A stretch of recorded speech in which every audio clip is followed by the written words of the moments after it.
Hey everyone, today's brand is a tricky one. It is a French luxury fashion house founded in 1961 by designer Yves Saint Laurent. The name comes directly from the founder, and since it's French, some letters are silent and the sounds are softer than they look. Many people say it wrong, like Yves Saint Laurent, but the proper way to pronounce it is Yves Saint Laurent. The S at the end of Eve is silent, and T at the end of Saint and Laurent is also silent.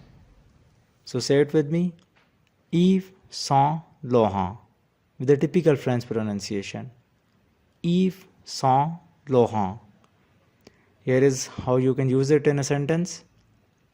She is wearing Yves Saint Laurent perfume. Repeat after me. Yves Saint Laurent. Once again.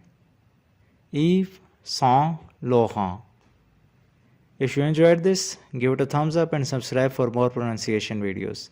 See you in the next one.